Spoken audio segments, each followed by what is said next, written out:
جب سورج لپیٹ لیا جائے گا اور جب تارے بے نور ہو جائیں گے اور جب پہاڑ چلائے جائیں گے اور جب بیاہنے والی اونٹنیاں یوں ہی چھوڑ دی جائیں گی اور جب وحشی جانور جمع کیے جائیں گے اور جب سمندر آگ ہو جائیں گے اور جب روحیں جسموں سے ملا دی جائیں گی اور جب اس بچی سے جو زندہ دفنا دی گئی ہو پوچھا جائے گا کہ وہ کس گناہ کے سبب قتل کر دی گئی اور جب اعمال کے دفتر کھولے جائیں گے اور جب آسمان کی کھال کھینچ لی جائے گی اور جب دوزخ کی آگ بھڑکائی جائے گی اور جب بہشت قریب لائی جائے گی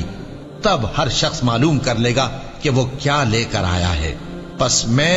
ان ستاروں کی قسم کھاتا ہوں جو پیچھے ہٹ جاتی ہیں اور جو سیر کرتے اور غائب ہو جاتی ہیں، اور رات کی قسم جب وہ پھیلنے لگتی ہے، اور صبح کی قسم جب وہ نمودار ہوتی ہے، کہ بے شک یہ قرآن اس فرشتہ عالی مقام کا سنایا ہوا پیغام ہے جو صاحب قوت ہے، مالک عرش کے ہاں اونچے درجے والا ہے، سردار ہے، ساتھ ہی امانت دار ہے۔ اور مکے والو تمہارے رفیق یعنی ہمارے پیغمبر صلی اللہ علیہ وآلہ وسلم دیوانے نہیں ہیں، اور بے شک انہوں نے اس فرشتے کو آسمان کے کھلے کنارے پر دیکھا ہے، اور وہ غیب کی باتوں کے ظاہر کرنے میں بخیل نہیں،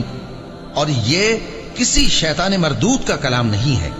پھر تم لوگ کدھر جا رہے ہو؟ یہ قرآن تو تمام جہانوں کے لیے نصیحت ہے، یعنی اس کے لیے جو تم میں سے سیدھی راہ چلنا چاہے، اور تم لوگ کچھ بھی نہیں چاہ سکتے مگر وہی جو اللہ رب العالمین چاہے۔